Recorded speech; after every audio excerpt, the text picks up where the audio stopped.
SSLC ಪರೀಕ್ಷೆ ಗಣಿತ passing ಪ್ಯಾಕೇಜ್ನಲ್ಲಿ ವರ್ಗ ಸಮೀಕರಣದ ಮೂಲಗಳ ಸ್ವಭಾವವನ್ನು ವಿವೇಚಿಸಿ ಅಂತ ಹೇಳಿ ಒಂದು ವರ್ಗ ಸಮೀಕರಣವನ್ನು ಕೊಟ್ಟು ಮೂಲಗಳ ಸ್ವಭಾವವನ್ನು ವಿವೇಚಿಸಿ ಅನ್ನೋ ಒಂದು ಪ್ರಶ್ನೆಯನ್ನು ಕೇಳ್ತಾರೆ. ಭಾಳ ತುಂಬ ಸರಳವಾದ ಪ್ರಶ್ನೆ. ನಿಮಗೆ delta equals B square minus 4ac ಅನ್ನೋ ಸೂತ್ರ ನೆನಪಿರಬೇಕು. ಒಂದು 4 ಸರಿ ಇದು ಬರೆದು ಅಭ್ಯಾಸ ಮಾಡಬೇಕು. Delta equals B square minus 4ac. Delta equals B square minus 4ac. ಈ ಸೂತ್ರದ ಸಹಾಯದಿಂದ ಮೂಲಗಳ ಸ್ವಭಾವವನ್ನು ನಾವು ಕಂಡುಹಿಡಿಯಬಹುದು, ವಿವೇಚಿಸಬಹುದು. ಇಲ್ಲಿ ಡೆಲ್ಟಾ ಈಕ್ವಲ್ಸ್ 0 ಆದಾಗ, ಡೆಲ್ಟಾದ ಬೆಲೆ 0 ಆದಾಗ ಮೂಲಗಳು ವಾಸ್ತವ ಮತ್ತು ಸಮವಾಗಿರುತ್ತವೆ. ನಾನು ಮುಂದೆ ಲೆಕ್ಕಗಳನ್ನು ಆ ಥರ 3 ಲೆಕ್ಕಗಳನ್ನು ನಾವು ಮಾಡಿ ತೋರಿಸ್ತಾ ಇದ್ದೀನಿ, ನಿಮ್ಗೆ ಅರ್ಥ ಆಗುತ್ತೆ. ಅವಾಗ ಡೆಲ್ಟಾವು 0ಗಿಂತ ದೊಡ್ಡದಾಗಿದ್ದರೆ, ಡೆಲ್ಟಾ ಇಸ್ ಗ್ರೇಟರ್ ದ್ಯಾನ್ 0 ಆದಾಗ ಮೂಲಗಳು ವಾಸ್ತವ ಮತ್ತು ವಿಭಿನ್ನವಾಗಿರುತ್ತವೆ. ಡೆಲ್ಟಾ ಲೆಸ್ ದ್ಯಾನ್ 0 ಆಗಿದ್ದಾಗ, ಅಂದರೆ ಡೆಲ್ಟಾದ ಬೆಲೆ -38, 39 ಈ ಥರ 8 ಈ ಥರ ಬಂದರೆ ಆಗ ವರ್ಗ ಸಮೀಕರಣದ ಯಾವುದೇ ವಾಸ್ತವ ಮೂಲಗಳನ್ನು ಹೊಂದಿರುವುದಿಲ್ಲ. ವರ್ಗ ಸಮೀಕರಣವು ಯಾವುದೇ ವಾಸ್ತವ ಮೂಲಗಳನ್ನು ಹೊಂದಿರುವುದಿಲ್ಲ.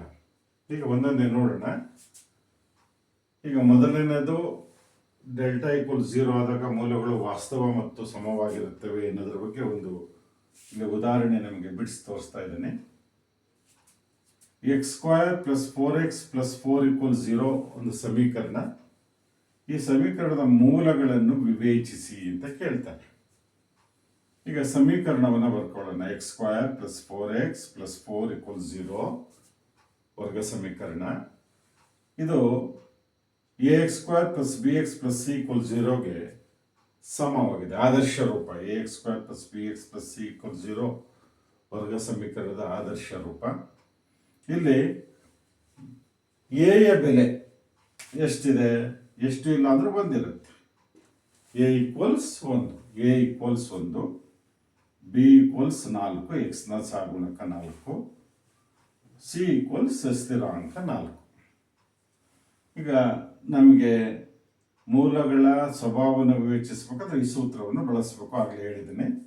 Delta equals B square minus 4ac. Delta equals B ಬೆಲೆ ಎಷ್ಟಿದೆ? 4. ಇದನ್ನು ಆದೇಶ ಮಾಡಿ. ಹಾಗೆ 4 ಎ ಬೆಲೆ ಎಷ್ಟಿದೆ? 1 ಆದೇಶ ಮಾಡಿದೆ. ಹಾಗೇನೆ ಸಿ ಬೆಲೆ ಎಷ್ಟಿದೆ? 4 ಇದೆ, ಆದೇಶ ಮಾಡಿದೆ.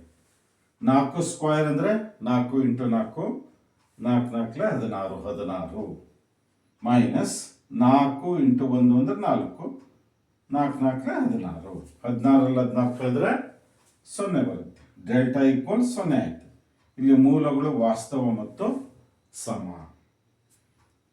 ಇದು ಅರ್ಥ ಮಾಡಿಕೊಂಡ್ರೆ ಹಾಗೇನೆ ನಾವು ಇನ್ನೊಂದು ವರ್ಗ ಸಮೀಕರಣವನ್ನು ತಗೊಂಡು ಮೂಲಗಳ ಸ್ವಭಾವವನ್ನು ವಿವೇಚಿಸೋಣ.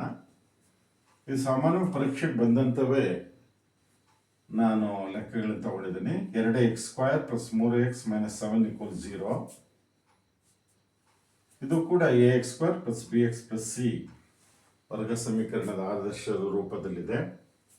a = 2, b = 3, c = -7. ಇಲ್ಲೂ ಕೂಡ delta equals B square minus 4ac ಸೂತ್ರವನ್ನು ಬಳಸಬೇಕು. ಡೆಲ್ಟಾ ಈಕ್ವಲ್ಸ್ ಬಿ ಯ ಬೆಲೆ 3 ಇದೆ, 3 ಸ್ಕ್ವೈರ್. ಹಾಗೆ 4, ಎ ಬೆಲೆ 2 ಇದೆ, 2 ಬರೆದಿದ್ದೇನೆ. ಹಾಗೆ ಸಿ ಬೆಲೆ -7, ಸಿ ಜಾಗದಲ್ಲಿ -7 ಸಬ್ಸ್ಟಿಟ್ಯೂಟ್ ಮಾಡಿದ್ದೇನೆ.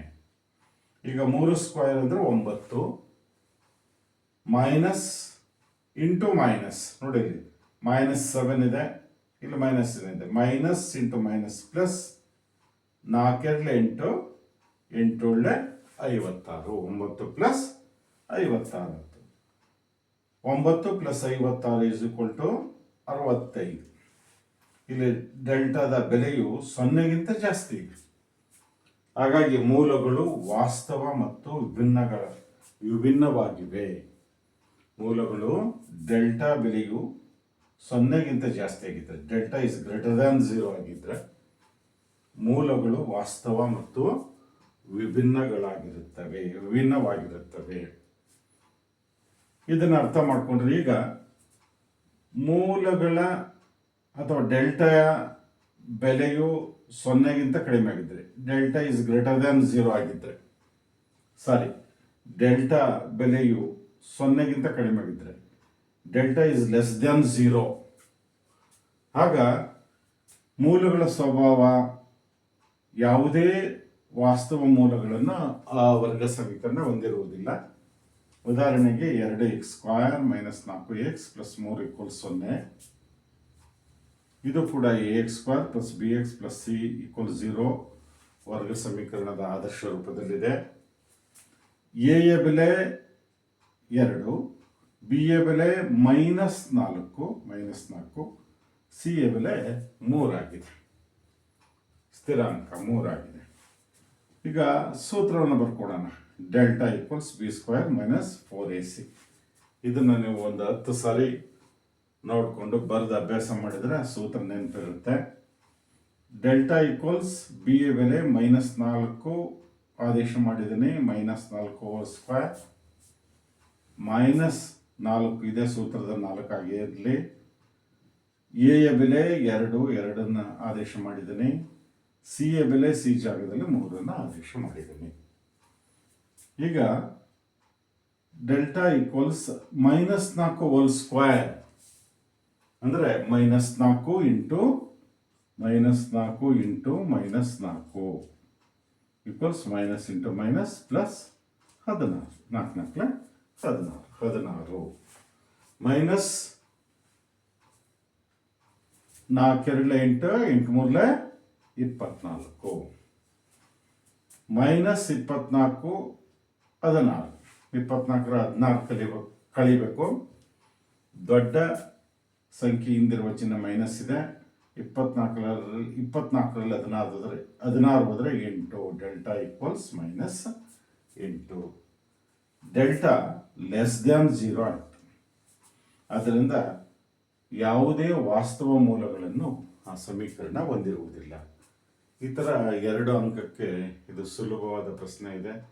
ಮಕ್ಕಳೇ, 1-2 ಸಾರಿ ಈ ಲೆಕ್ಕಗಳನ್ನ 4 ಸಾರಿ ನೋಡಿ ಬರೆದು ಅಭ್ಯಾಸ ಮಾಡಿಕೊಂಡು ಈ ಸೂತ್ರವನ್ನು ಚೆನ್ನಾಗಿ ನೆನ್ಪಿಟ್ಕೊಂಡ್ಬಿಟ್ರೆ, ಮತ್ತು ಯಾವಾಗ ಡೆಲ್ಟಾ ಬೆಲೆಯು 0 ಆದಾಗ, ಡೆಲ್ಟಾ ಇಸ್ ಗ್ರೇಟರ್ ದೆನ್ 0 ಆದಾಗ, ಡೆಲ್ಟಾ ಬೆಲೆಯು ಲೆಸ್ ದ್ಯಾನ್ 0 ಆದಾಗ ಮೂಲಗಳು ಏನಾಗಿರುತ್ತೆ, ಮೂಲಗಳ ಸ್ವಭಾವವನ್ನು ನೀವು ವಿವೇಚಿಸಿ ಹೇಗೆ ಬರೀಬೇಕು ಅನ್ನೋದು ಸ್ವಲ್ಪ ತಿಳ್ಕೊಂಬಿಟ್ರೆ ಸುಲಭವಾಗಿ 2 ಅಂಕಗಳನ್ನು ಗಳಿಸ್ಬೋದು. ಧನ್ಯವಾದಗಳು.